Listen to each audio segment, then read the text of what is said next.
Well, greetings everyone, and welcome once again to another Wednesday night right here with the guys here on the Sports Krib. Oh man, we got some things to talk about this evening, some new hires and fires, and oh man, all kinds of news here on the Sports Krib. I see Don and Dave are here, so let's get this show on the road. Dave, how are you doing this evening? Doing okay. I think I'm about dug out. I was actually able to drive my car out and around. So Yeah, I was just talking to my buddy in Pittsburgh, 14 inches, uh, and then after they had the snow, of course it rained. So nice. this Yeah, is, we only had 8 inches, but we got sleet on top of it, so it was like really yeah, hard packed. yeah. So, Don, how are you doing this evening? I hope you're staying warm. Yeah, we had a little cold spell today. It warmed up a little bit. I think the high was 62, so that's high for us in this kind of weather. But we were down to Sunday morning we had 27 degrees, and it got to about I think 32 or 33. But we had ice, but had a snow day at school, even though we had no snow. But I'll take it. I think 27 was our high. Oh my goodness, it's warmer than that now. And by the way, since y'all are my two Spurs Steelers buddies, I got the shirt. Oh, there. Okay, I can see it. Yeah. How do Wow. you like it? There you go. Nice. And I appreciate it. It's a dry fit, which is my favorite material. So appreciate the thoughts, Dave. Nice. Well, Well, you earned it. well, who's ahead for the Super Bowl hat there, Dave? Since we're not going to have any predictions this week. Well, it's not Bill or Don because they played hooky during the conference champion or the division round. Oh. So they're kind of out of it. James, you got 10 points. With Anthony has 10, but Reggie and I are tied with 14 points. Ooh. Reggie and me. Oh, okay. And Reggie won the fantasy football shirt from the Sports Krib. I can see him with the hat and the shirt. I think he's been sandbagging. You know, he kept on saying, "Oh, I can't do this." And, Yeah. Well, Dave, do you have a Sue's Corner today? I do. All right. So, Sue's Corner.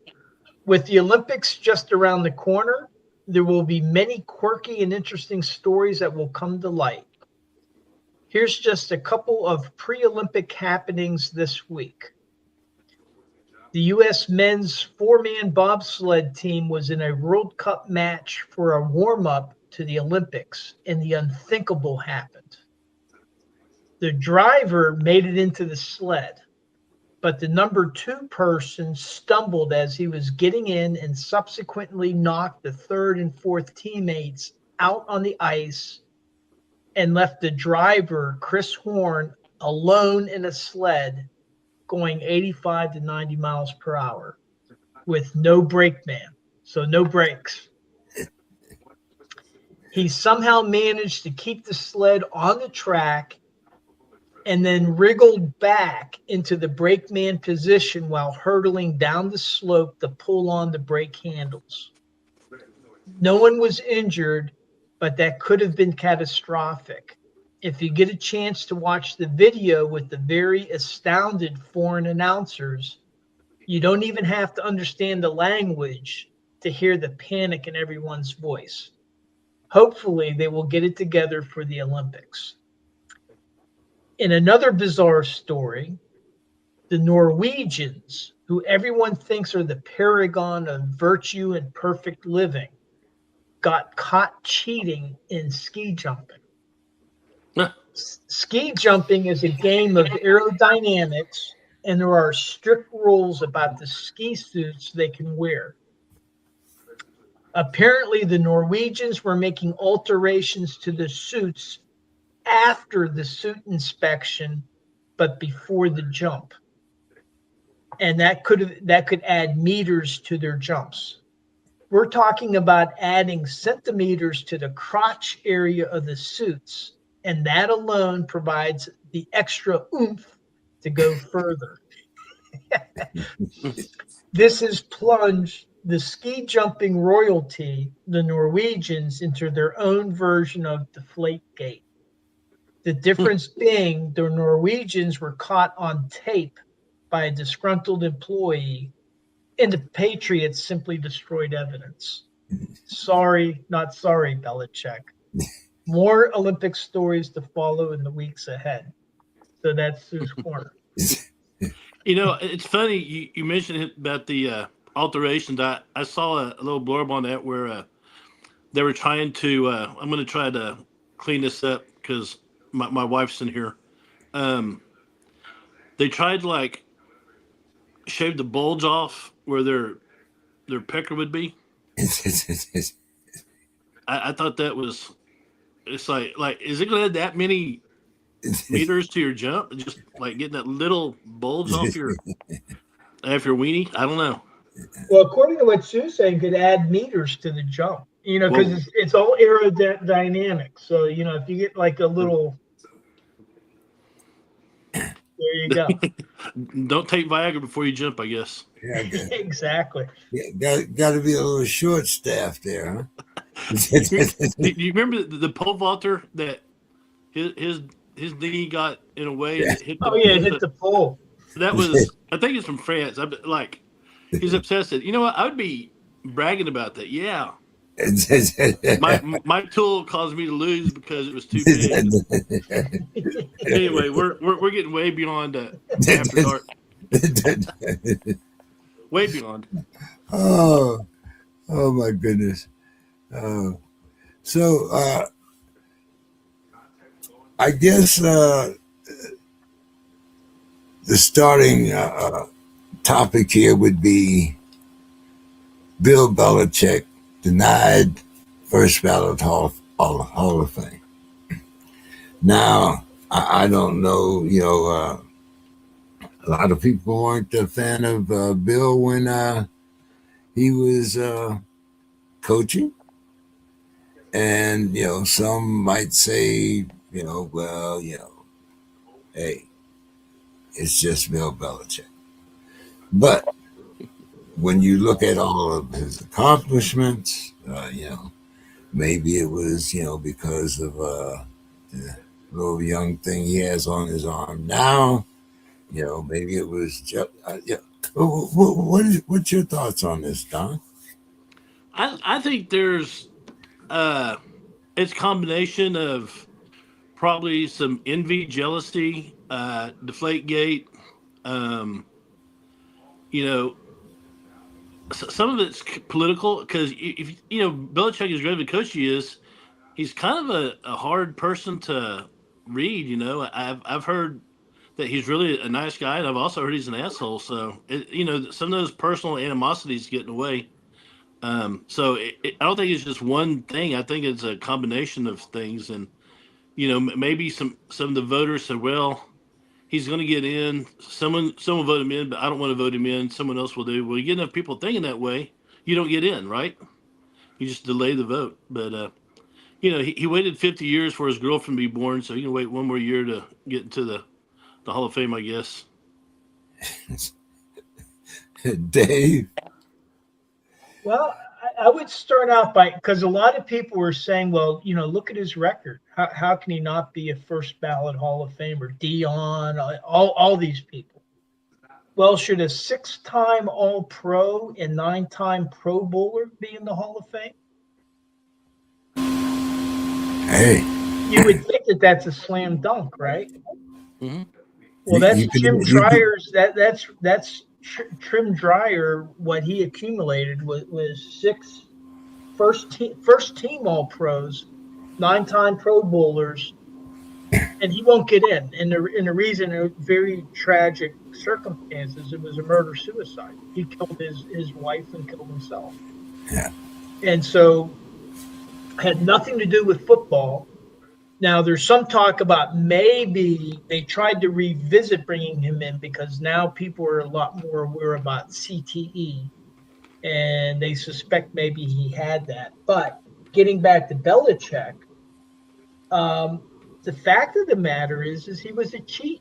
He was caught cheating. And not only, and it wasn't like, oh, well, we got caught filming one game. They had entire libraries. And when the NFL investigated this back in 2007, they rushed the investigation, sanctioned him, fined him all the, millions of dollars, took some draft picks away, and then closed the case, destroyed the evidence. Why? Because there was allegations that this had been going on for years. And there was unverified reports that dozens of games were affected from 2000 to 2007, to the point that former Senator Arlen Specter threatened a congressional probe. And they were going to go after the NFL's antitrust exemption and really look into what was going on with the NFL because of the investigation of the Belichick cheating. So he narrowly, with his acts, really caused the NFL huge problems. And so I don't understand all the outrage and indignation of all these people. He's only being denied. He's going to be in the Hall of Fame. Yeah. So, I mean, it'll be an asterisk, but I think what that asterisk does is maybe it's a deterrent from anybody else that's going to try to cheat to that level that he did. Because, I mean, it really, and people forget because, 18 years ago, we have short-term memories. Well, Dave, do you think he should be the Pete Rose of National Football League? That's not my call. It's a vote. No, I mean, going. I mean, if I were voting, are you saying if I were voting? Yes. I would vote him in. Now, I have no problem with him having to wait a year. Now, would I make him like a Pete Rose where he's banned for life? No. I wouldn't do that. But this whole thing, and it's like, well, they've somehow made this new example, and they're churning this first ballot Hall of Famer. So what if it's the second year? The point is getting into the Hall of Fame, and he will be in the Hall of Fame. I don't think it's not a Pete Rose situation. I think he was overzealous, and he got caught. And the problem is, then he cheated again and got caught again. And then Sue kind of referenced destroying the evidence. That's when they were destroying the cell phones and doing all this kind of nonsense over that was the Deflategate one. The first one was the video library that they had accumulated on everybody's signals. So, yeah, I mean, I just, and I don't understand it kind of perplexes me is the lack of any rectitude of people to say, hey, this guy cheated to the extent that it was costing the credibility of the league where Congress was going to step in. That's a pretty big black mark. Yeah. I mean, but like I said, we've probably seen some worst examples, but I don't know of any. I just the only example I know of is a scheme back in the 50s where some players were being paid by gamblers to throw games. Yeah. And one of them was a former Steeler. He wasn't on the Steelers at the time, but he was a former Steeler. And that was like that was why the NFL was always so big in keeping away from, the gambling industry. But I mean, do I think that Belichick is otherwise undeserving of being in a Hall? No, he's probably the greatest coach. The GOAT. I'm willing to call him the GOAT. He has the record to for that. But I also don't mind that. Hey, wait a year, cool your heels. Now, I did read somebody sent me an interesting article where one of the voters actually went through his reasoning and said he did not vote for Bill Belichick, but he said he wasn't voting against Bill Belichick. His reasoning was, apparently they're limited on the number of votes that they can give the electors. And he said, well, I voted for Ken Anderson, somebody else, and LC Greenwood. And his reasoning was, hey, Belichick's going to be in, but these guys are very, very deserving. They should be in the Hall of Fame, but they're not going to get in because there's such a huge backlog of contributors and these people in the Veterans Committee. And what the Hall of Fame has done is they've really cranked down on the number of people that they allow in. Yeah. And so he said, well, hey, I'm voting for these guys because these three players are all Roger Craig was one, Kenny Anderson was the other, and LC Greenwood was the third. And he says, I wasn't voting against Belichick. I was voting for these guys. Yeah. And because I guess in the Veterans Committee, they apparently they combine the contributors with the people that are in the are no longer eligible for the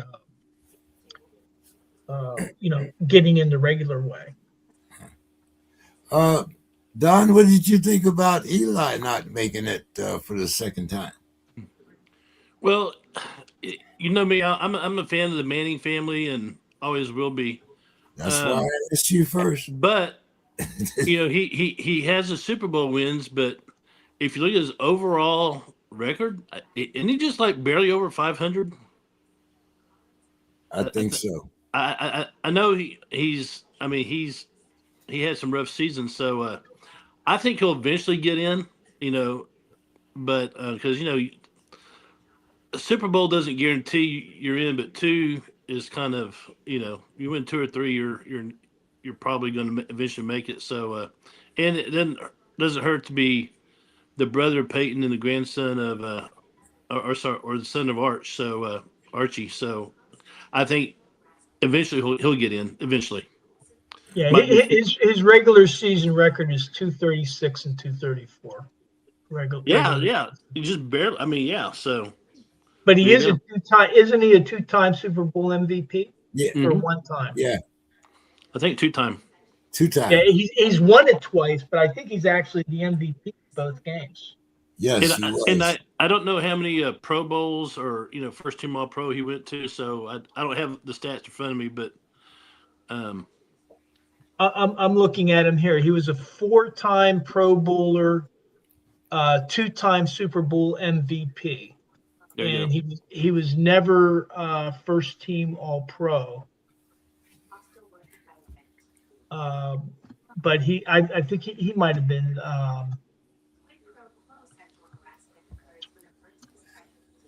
Yeah. So, I mean, it's not bad, but I think the Manning name will get him in eventually. But like you said, 2-time Super Bowl MVP, of course, that helps. I still think what was the kid that caught the ball in his helmet? Tyree? Was that Tyree? Yeah, I still think he deserved the MVP of that one, but Well, I mean, here's the way I look at it. My reasoning, like if I were voting, the entire regular season, it's all about getting to the Super Bowl and winning the Super Bowl. It's and so then if two times, and including the undefeated up until that last game, undefeated New York Patriots or New England Patriots Man, game, yeah. if you're the MVP of the most important game of the season, well, to me, that's the equivalent of a player of the year. I mean, to my mind. And Yeah, but and, and, and so there's that one would be my argument for voting him in. Now, his there's other one record player of the is year get you in. mediocre. Huh? Does one player of the year get you in? No, not. I mean, it hasn't. But you know, like James Harrison was the defensive player of the year. He's not in.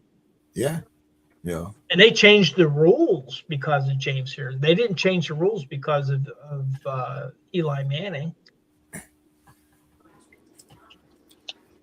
I just thought this was a very interesting year, especially,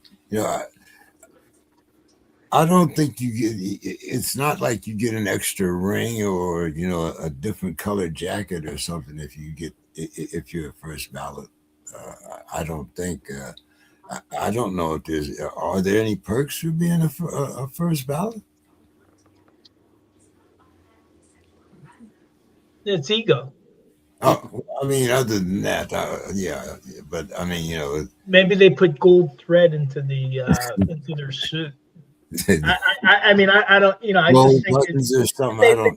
they've made it into a thing. It's almost like, remember Antonio Brown and the 5 receptions for 50 yards, and he did it for so many games. It Yeah. was an invented thing. And so to me, that this,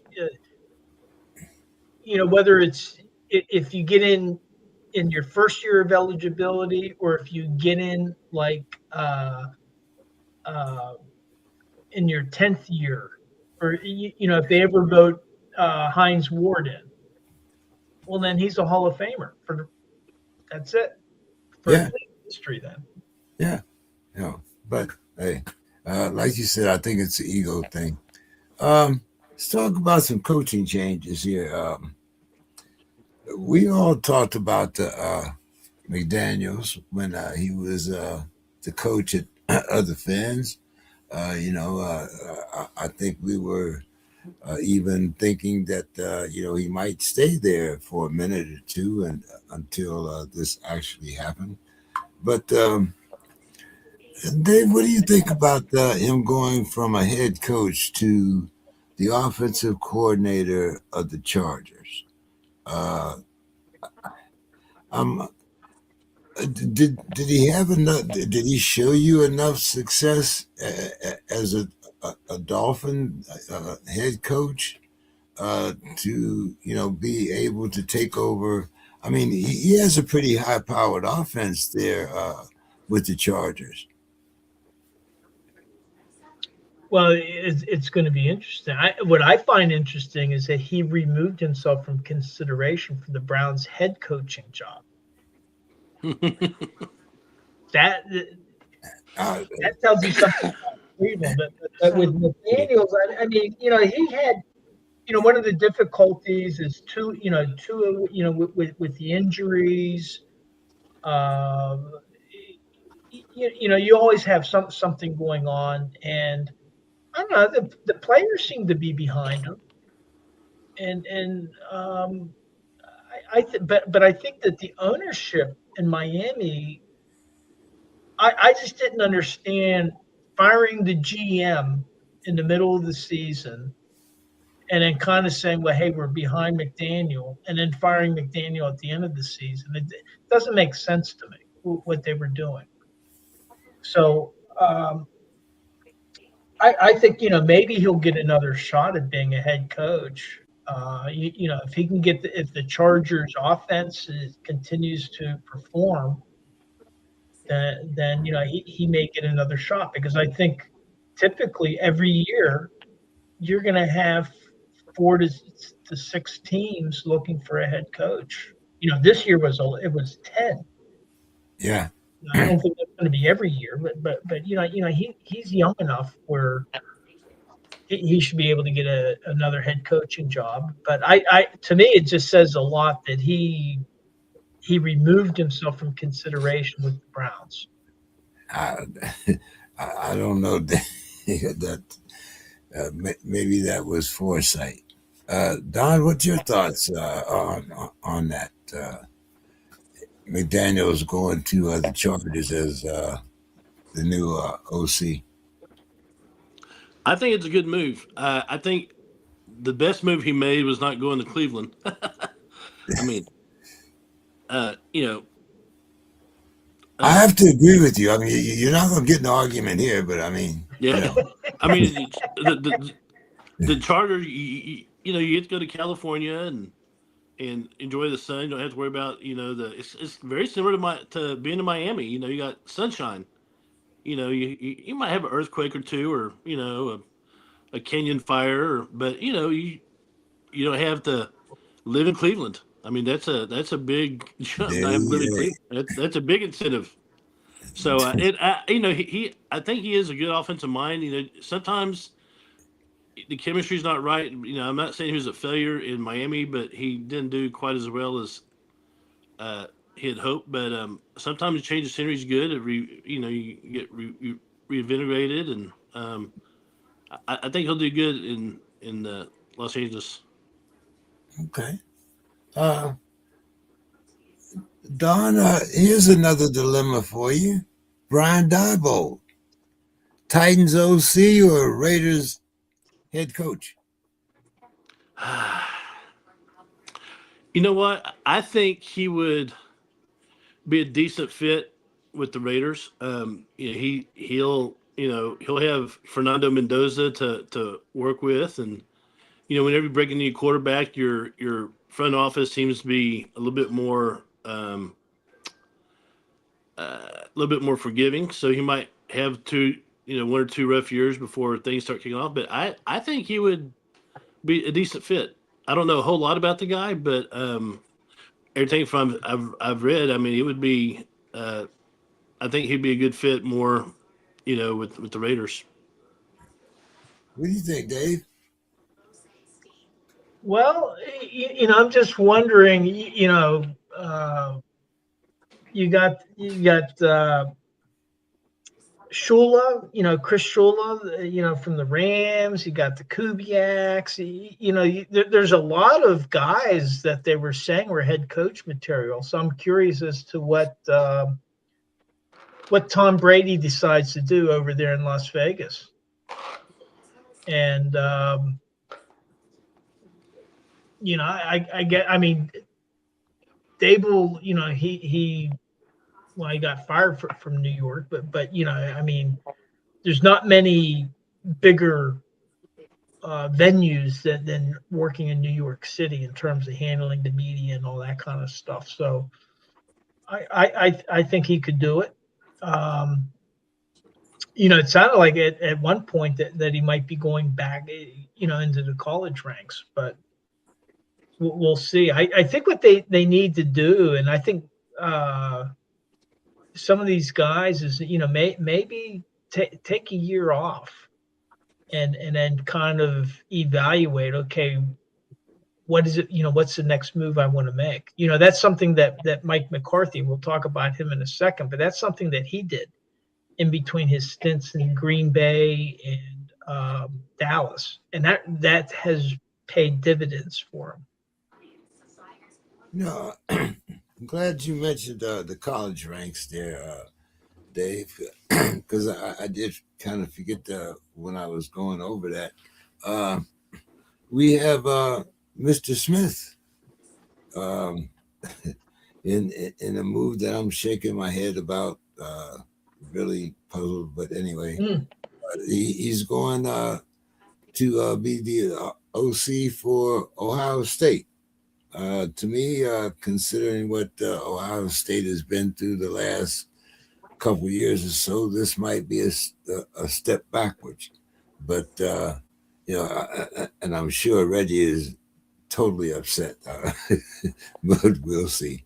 What did you think about that move, Arthur Smith going back to the college ranks, Dave? Well, from head coach to NFL offensive coordinator now to college offensive coordinator, but at a big program. It's not like it's the NAIA or anything like that. But I'm just wondering how his offensive scheme will fit in there with Ohio State. Ohio State's produced a few good wide receivers in its time, and he's more of a tight end guy, running game, running the offense. So for me, what's going to be interesting to watch is, does Arthur Smith's scheme change in college, or does he get Ohio State to try to adopt his scheme, which is tight end heavy on the running game and not so much on, spread offenses. So I think that's going to be interesting to me. And for whatever Ohio State was looking for, apparently, he was the guy. So that's going to be interesting. And for me, I liked Arthur Smith. I was hoping that he would have a third year, assuming that if Tomlin had stayed, because I think one thing is, you have to give, if you're putting in a new offensive scheme, you have to give it a little bit of time to get institutionalized into that team, because they're so complicated with all the vernacular that they use, all the words that they use. It's like learning another language. And so you got to get the team on board with that. You got to get the other coaches on board with that. And I think it takes more than 1 year or 2 years in order to do that. I think you need at least 3 years in order to accomplish that. What's your thoughts here, Don?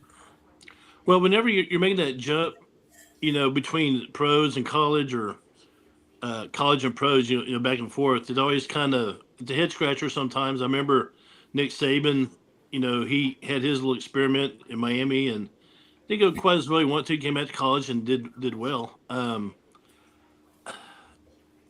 think you mentioned Ohio State and their wide receivers. Well, Ohio State has a lot of running backs in the NFL as well. I mean, so they've always been a well-balanced team. So I think he'll continue that.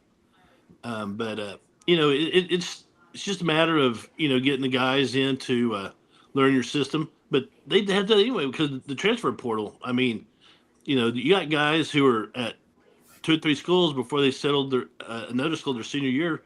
They're having to learn all kinds of systems. So, as we're noticing, the college game is becoming more and more like the pro game.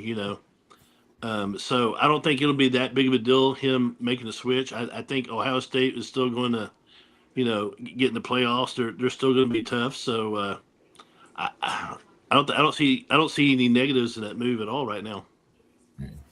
Okay. Yeah. Can I mention Penn State, James? Yeah, go ahead. We're trying to see. I just wanted to say that their schedule came out for 2026, and it looks like a pretty favorable schedule for them. I think that they could go 9-3 or 10-2 with the schedule that they have. The biggest problem they have are back-to-back games against USC and Michigan.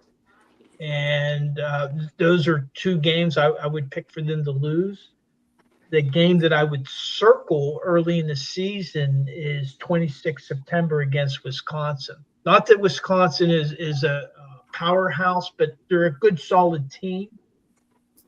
And if Penn State can beat them convincingly, well, then they might be on their way to a 9-3 or 10-2 season. If they can't get past Wisconsin, it's going to be a long year because they lost their 2026 recruiting class.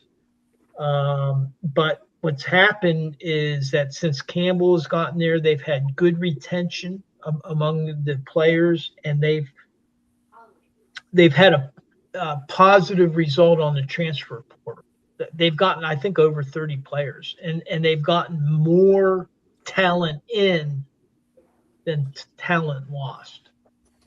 And so I think I don't know that they're going to qualify for the college football championship, but I could see them being 9-3, 10-2 this year, which would be wow.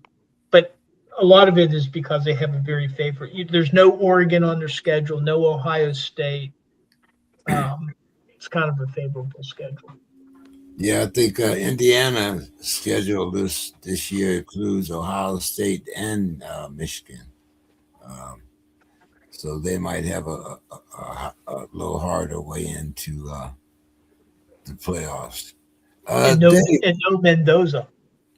And yeah, and his brother's going leaving too, I think. Georgia Tech. Yeah. So Dave, go ahead, Don.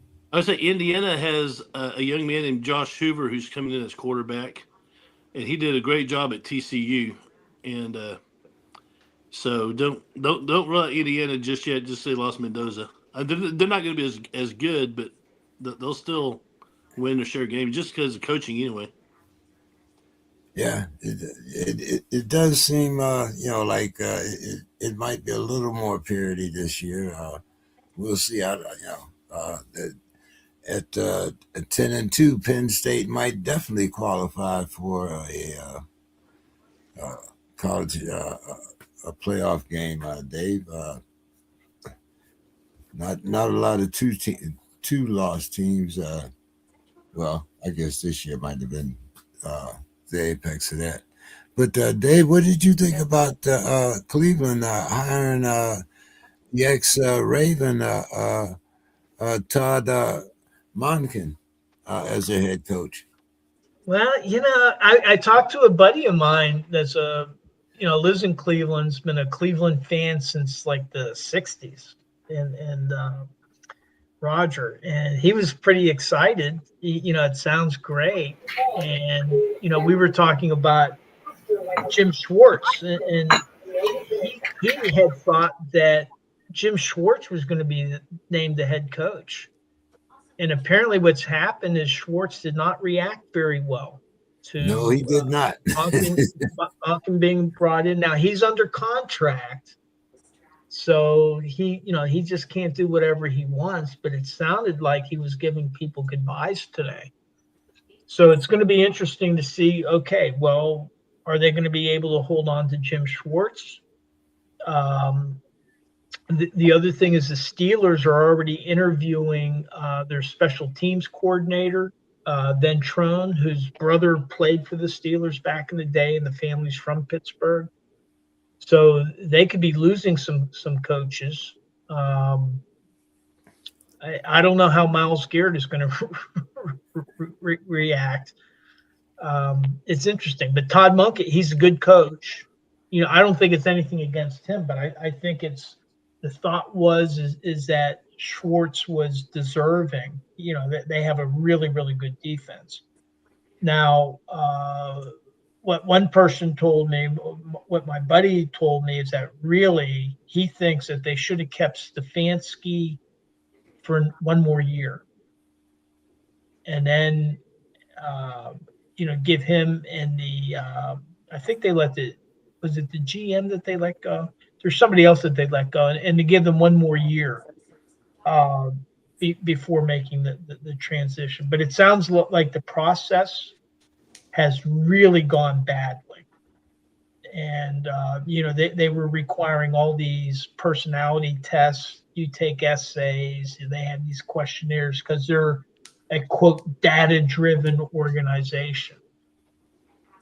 And so you had more than McDaniel. There were several candidates that withdrew from consideration, not just McDaniel. There's a couple others. So I think Chris Shula was it Chris Shula? I forget who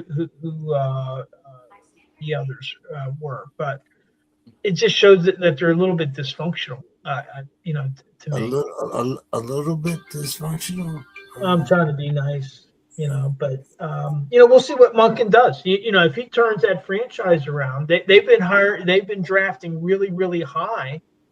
They should have all the talent in the world. The way the NFL is designed, they should be vying for championships at this point. Well, we've been was the with last their with their Pro Bowl quarterback. They have a starting Pro Bowl quarterback. Yeah, seven touchdowns and 10 interceptions, right? Okay. So Go ahead, Don. So I just thought about Todd Monken. Todd Monken was the offensive coordinator at Oklahoma State that offered my nephew the scholarship. So he recruited Austin to go play Oklahoma State. I believe he recruited Mason Rudolph.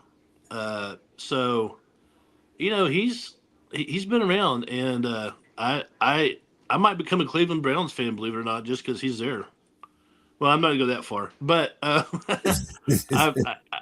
will want them to win some games because Todd Monken, he's been a guest at my brother's house. I mean, just nice guy. So he's very intense. He's very intense. Let me tell you that. But he's another guy who's made that trip back and forth between college and pros. I mean, I believe he spent some time as the head coach at Southern Miss, maybe one of the schools. Anyway, but. Yeah, he's been around. He brings a lot of experience. He's seen it all. So we'll see how it does in Cleveland. I see Mr. Scott is here, but he's not here. So we'll let him poke his head in here. Let's see. Oh, Don, the Bills, they replaced their head coach with their offensive coordinator, Joe Brady. I know, we were all surprised by the firing of McDermott, but what do you think about the hire? Well, I don't know a whole lot about him. I know that his offense sputtered when they didn't need a sputter. I don't know if that was the scheme or if that was just Josh Allen having brain farts. We'll find out. But in a way, I think it's a good move because you're not changing a whole lot. Number rules basketball. So I think that the other guy kind of opened his mouth when he shouldn't have, even though he might have been speaking truth. Sometimes you got to bite your tongue. But I think overall it'll be a good move just because you're not bringing in a lot of new concepts, I guess. So I think Buffalo will still be competitive, but they'll choke in the playoffs. So it is what it is. Mr. Scott, you going to join us? We only got a couple more questions left here for you. What did you think about Bill Belichick not making first ballot Hall of Fame there? Well, when you cheat. Were you listening to Dave? You asked me a question, so can I answer my question? Can I answer your question, please, sir? When you cheat and you throw your Hall of Fame quarterback under the bus and talk about he was fooling around with the footballs, and Brady said, I don't know nothing about no footballs. Oh, I come and I play and they give me the ball and I don't have nothing to do with that. He gets suspended for 4 games. He has to pay a fine. Well, I'm sure Kraft paid the fine. So, yeah. So, too many nefarious things. And I think that was a righteous thing. Okay, all the Super Bowls, yeah, he should be in the Hall of Fame. But just like Jim Marshall should be in the Hall of Fame. So, I mean, hell, if he has to wait, I'm okay with that. I am okay with that. Because the things that he did were so egregious. So egregious. You do not go and film other people's practices. You can't do that. He knew that. He knows the rules. So, I mean, I'm obviously I'm not a fan of Bill Belichick. So, I mean, I'm not a fan. But you win all those Super Bowls. You win all those Super Bowls. I mean, what can you say? What can you say? I think you and Dave may have collaborated on that. I'm not sure. What do you think, Don? Well, you already asked me about that, but No. I mean about his answer and Dave's answer. You think there might have been some collaboration there? oh well, I don't know if they were listening in, but it wouldn't bother me one bit if they did. So, Mr. Scott, what did you think about Eli Manning not making it again? Well, that's kind of an interesting one. You know, I mean, he's had up and down years, up and down. I don't know that. You know, I have to, when I ask those kind of questions, I have to ask myself, would I vote for it? You know, if I was in that position, would I actually vote for it? And it's, boy, you know, 2 Super Bowls coming back from a Lazarus territory. He's a Manning. I might have to give him the benefit of the doubt. Yeah. Even though the man caught the ball on his top of his head and the man was falling down and the ball was so, and he never heard from that man again. Never. David Tyree. Never heard from him anymore. So 2 Super Bowls. Yeah, I probably would have voted for it. 2 Super Bowl MVPs. I probably would have voted for it. Yeah. Okay. would you vote him over Belichick? I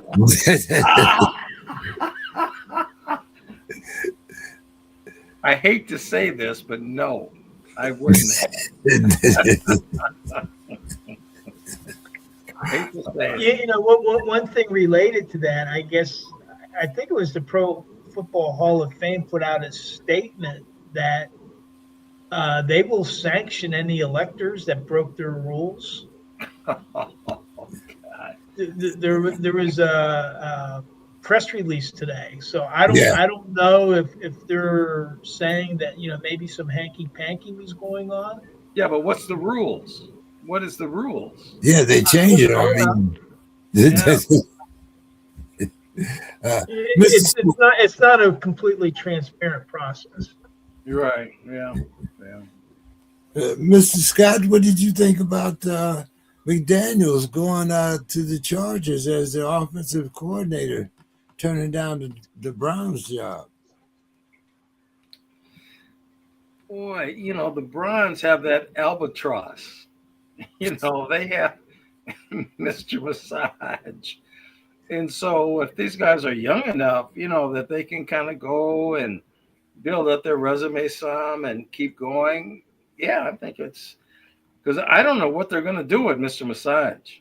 I have no idea. And, you know, well, see, the great Shaduri, he made the Pro Bowl. Apparently, I heard he's whatever that's worth. I mean, I don't know. He made the touch football Pro Bowl. So is he their guy? So 7 touchdowns and 10 interceptions. 10 interceptions. Yeah, I know. So we went from a fourth string at the beginning of the year, 4th-string quarterback, or 4th or 5th, to the Pro Bowl. So someone's been living his life right, I guess. That's what Dad would say. Yeah, but the game is a joke. Let's face it, the game has become a joke. You know, I mean, you know, when I was a kid, used to watch those Pro Bowls, man. I'm telling you, the first ones, Jim Brown, Walter Payton. I Gifford. mean, they actually played football. I mean, Johnny Unitas. Oh, come on. I mean, this is a whole new day right now. So. Conrad Dobler. Yeah, a mean man. A very mean man. The original kneecap biter, right? Yeah, very, very mean man. John Matuzak. Oh, yeah. Another one. Raider. Yeah. Ted Hendricks. Lester Hayes. Short. Yeah. So, Mr. Scott, what did you think about McDermott Monken leaving the Raiders, going to the Clowns as a head coach. Boy, fire to the frying pan. I mean, I guess head coach is one of the most coveted jobs. And so if somebody offered me, I'd take it. I mean, The even if it Clowns? was, yeah. So. Okay. Not much job security though. Well, I'm just saying. You know. They had something like 3 candidates withdraw. Yeah. Yeah, right. Yeah. Yeah, I mean, And then why doesn't our defensive coordinator, Brian Flores, I think he is actually blackballed. I really don't think he is going to get a job. I think he gets offers because of your great Rooney Rule.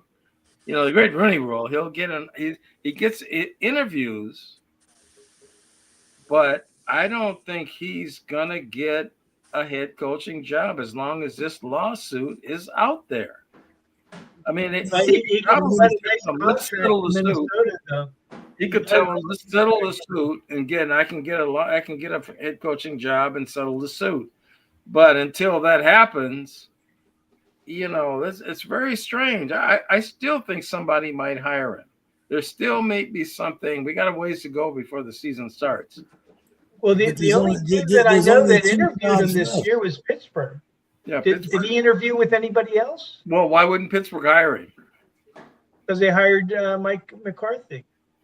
Well, we're gonna talk about a younger guy, defensive guru, Mike McCarthy. You know, I mean, yeah, we're going to talk about that because I had. But of course, when you say Pittsburgh, you're happy. Whoever it is, you're going to just you're going to praise it. You're going to wave your pom poms because it's Pittsburgh. You're going to agree whatever the Rooneys say. You're right there. You kiss the ring, so I know. No. I actually told Dave I hated this hire. I think McCarthy's too old. I think he's a patch, and I'm very afraid that we are going to turn what were winning seasons into losing seasons. He did, I mean, there's even rumors that he wants Ayawashka back. So you know how I feel about that. That's another big thing. Yeah, I heard Ayawashka wants to come back. Well, I've heard. That's what I've heard. I haven't heard that he wants to come back, but I've heard that McCarthy would like to. I'm just relying on you Pittsburgh people to tell me. I'm relying on you Pittsburgh people. You're the ones. Dave, we can talk about the McCarthy hire and whether or not he would like to have Aaron Rodgers back.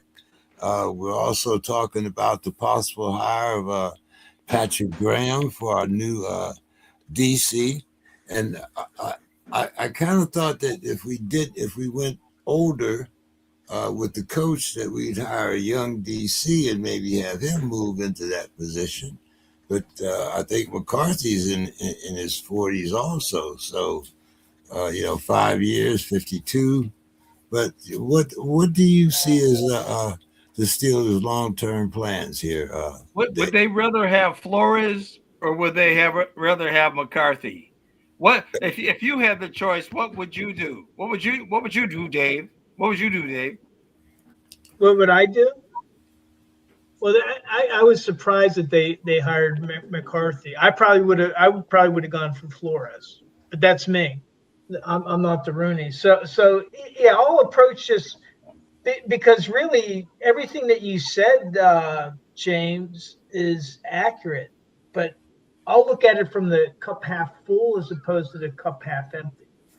So yeah, he number one, he is 62. He is older, he's the oldest coach that the Steelers have ever hired. The only other coach that came close is they hired Jock Sutherland, who was 57, and then he died of a cerebral hemorrhage 1 year, a few months after taking them to their very first playoff appearance back in 1947. Wow. But I believe what they're trying to do, I think part of there was a number of reasons that they went for him. And with the age, I think what it does is in 5 years, Art Rooney II is going to be pushing 80. And his heir apparent is Daniel Martin Rooney, who's only 34 right now.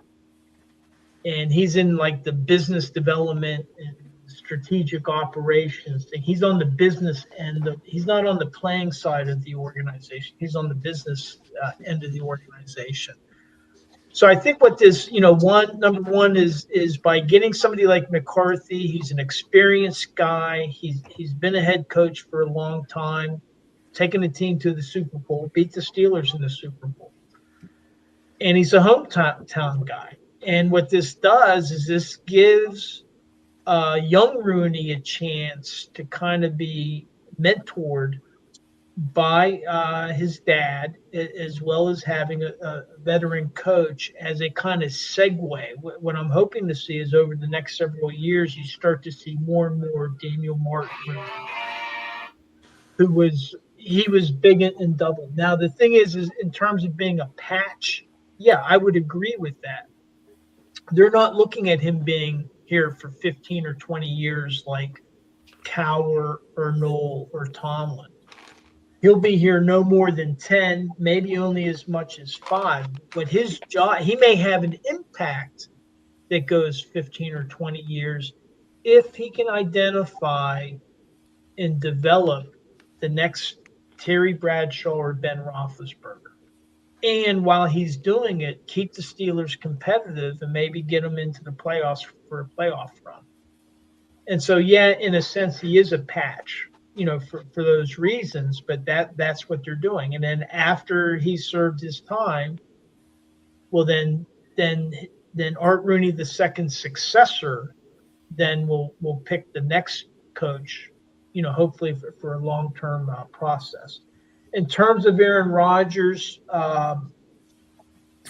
they just had his initial press conference with McCarthy, and he was asked about Rodgers, and he was specifically asked, would you bring him back? And he was like, of course, I would bring him back. He helped get the Steelers into the playoffs this past season. Now, that doesn't mean that Aaron Rodgers is coming back. And in a number of personnel questions, McCarthy deferred to Omar Khan. And so, number one is, does Rodgers want to come back? And number two, if he does want to come back, how much does he want? Because he was only paid like $10 or $12 million this year. Now, if he comes back and if he wants $40 or $50 million, I don't think that they're going to pay him. And so, that's a to be determined. And what McCarthy also said is that he was very excited to work with Will Howard, who was their rookie quarterback out of Ohio State that got hurt, just before the season started. And so I think, that raises the question, do they, start to try to see what they have in Will Howard, and do they draft a quarterback in 26 or 27? In terms of the and the other thing that was attractive about McCarthy is he's an offensive-minded coach, and I think that's a thing that Art Rooney saw, was that we just weren't getting it done on offense, and he wants an offense. Yes, but you have to have a quarterback if you're going to be an offensive team. You have to have a quarterback. Well, so that's part of his job. His job is to identify and to develop a franchise quarterback. He has 5 years to do it. Yeah. I agree with you, Anthony, and that's part of his portfolios. Find this guy and develop him and get him going.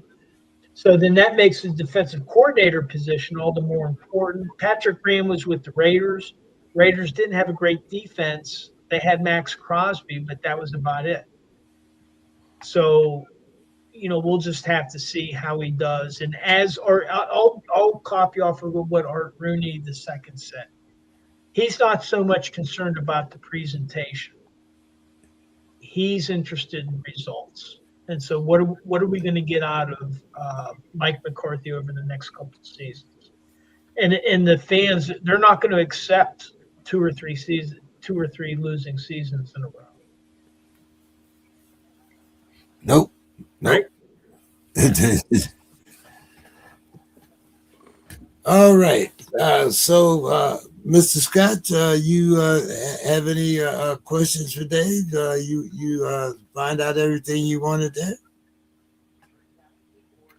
Well, no, I was hoping that we would have, the great Bo celebrating, waving his pom-poms about Seattle and the big heist of stealing Sam Darnold from the Vikings.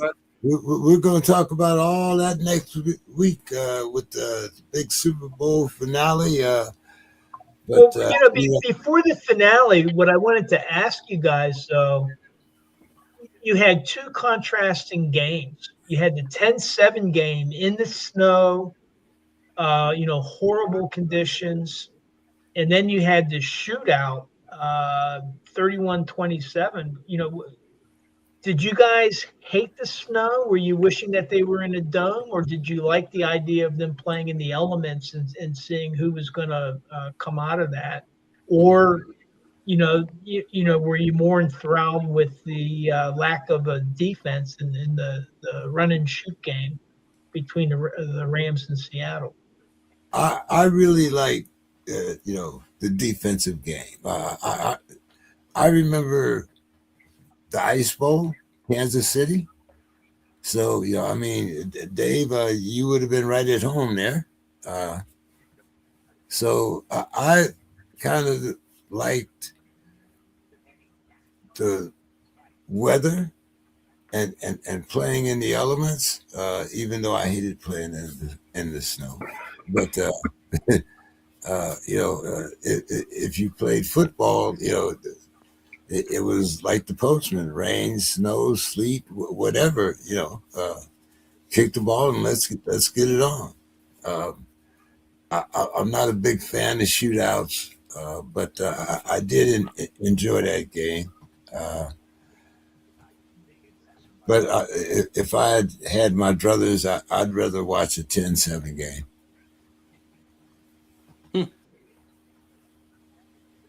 How about you guys, Anthony? Or Well, that Denver game, now Denver, okay, you got a backup guy, okay?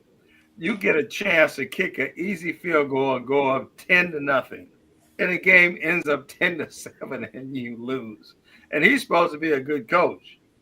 He's supposed to be a good, you have to give your quarterback that lead, a 2-score lead. I don't know why in the world. Yeah, it'd be nice to have that touchdown.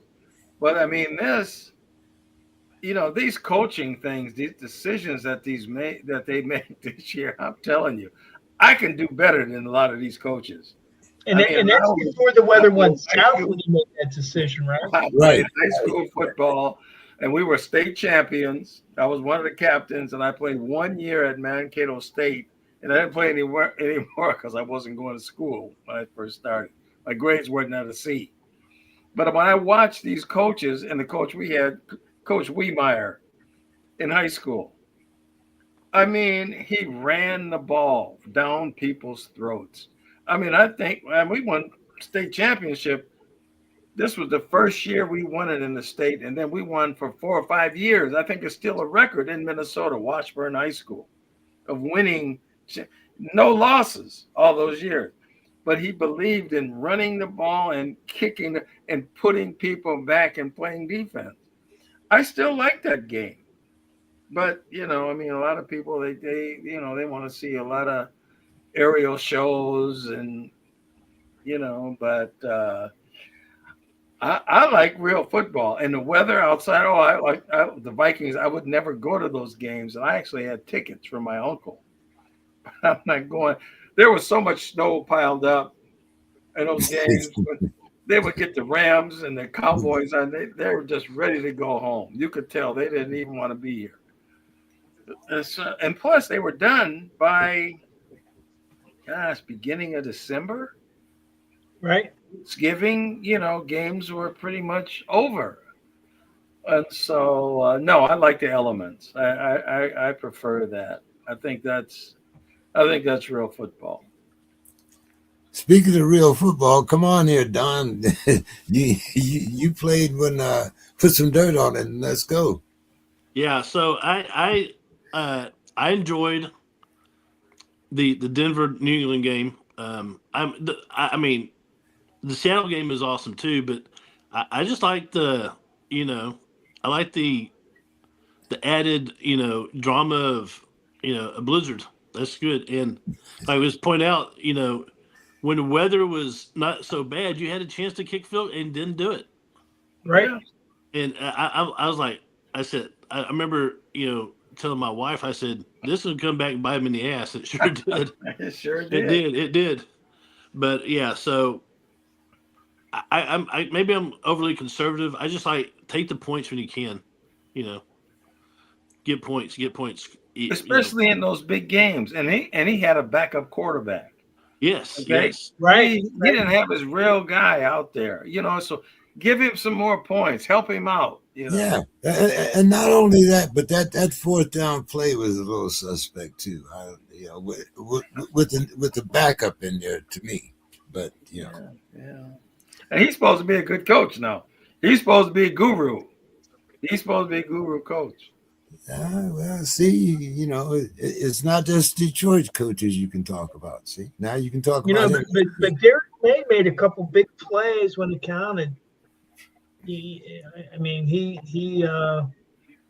didn't light it up, but there was a couple key plays where he did. Yeah.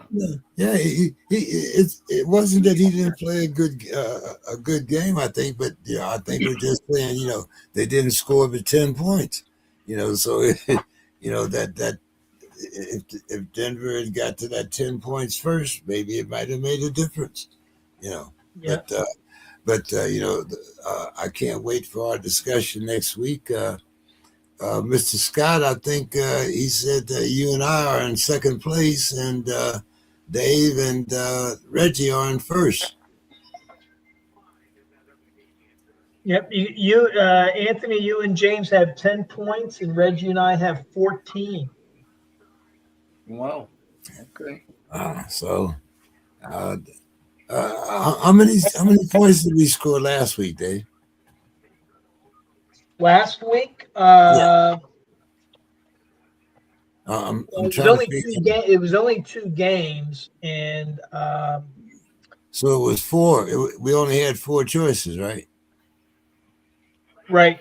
And so I had looks like one, because I went into it with 13. Anthony had two correct. Oh no! And Dawn, you had one.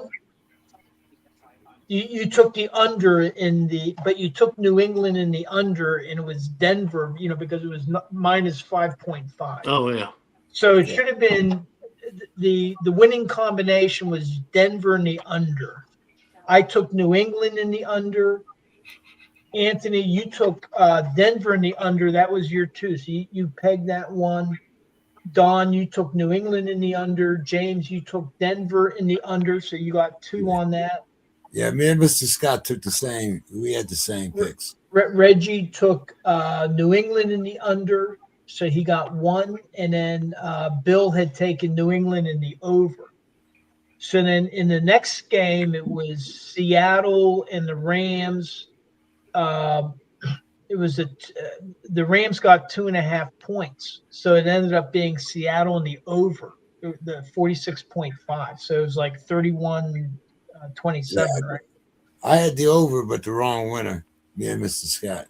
Yeah, so Bill he took Seattle in the under, so he got 1 point. Reggie took Seattle in the over. That gave him 2 points. That's what tied it up for him. And James, you had you took the Rams in the under, James, in that one. You had the Rams in the under.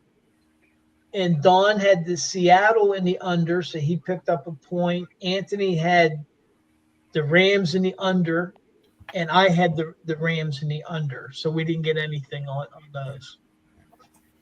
All right. Well, next week is the big one, guys. We'll see if we can catch up with you and Reg. And hey, I guess wow, football season will be over. What are we going to talk about then? No more Tomlin to talk about. Wow, Mr. Scott, what are you going to do this off season? They had the Senior Bowl, and Mike Tomlin, he was a fixture there, and he wasn't at the Senior Bowl. Or the Senior Bowl, I guess, is this weekend, but they've started their practices. And the Shrine game was just played last night. We had 3 people at the Shrine game, and then Bill is at the reason he's not on is he's down at the he's in Mobile. He's in Alabama, I think. Oh, right. You know, and it's cold down there. It's cold everywhere. I talked to my buddy in Houston. He said, "Man, I'm on my way to Puerto Rico. We don't do ice very good here in Houston. You know, we don't do ice good here." And so Don, what's happening down there in San Antonio? I hear they're raising down there. Well, so we had that little front come in, and we ended up having a snow day at school. Even though there's no snow, we had a lot of ice. But San Antonio's good for one, like, freeze your ass off a couple of days a year. And then it'll be in the 70s eventually, so we're good. Yeah, we're 77, 79, 79, 72, 72, 78. Okay, I didn't want to hear no bragging. 75. That's fine. Okay, yeah, thanks a lot. I didn't want to hear all the bragging, you know. Well, I'm sorry, Mr. Scott. But it was 7 degrees here this morning. It's going to be 4 tomorrow morning. It's probably colder up there where Anthony is. But a lot of stuff going on up here. Yeah. Final thoughts, there, Mr. Hayes. Sorry, choose some ice. Final thoughts. Not related to athletics at all. No sports. As a child, my dad got me interested in coin collecting. Coins. I love coins, you know, and as I got older, I started gravitating towards like silver dollars. So I have a shitload of silver, right? Silver jumped up big time. Precious metals commodity. I mean, silver is the thing right now. It's like gold. I mean, gold's going up to all the precious metals. My gold isn't quite as numerous as my silver, but right now I'm thinking about taking a nice 3-week vacation somewhere exotic. I mean, if the silver keeps going up. So, in fact, today I checked the market and silver's still going up. So I bought more silver. So anyway, just a little financial advice. Forget your stocks and bonds. Just do precious metals. It's going to score big. And right now the economy is doing good. So I'm a happy camper right now. That's my final thoughts. No sports.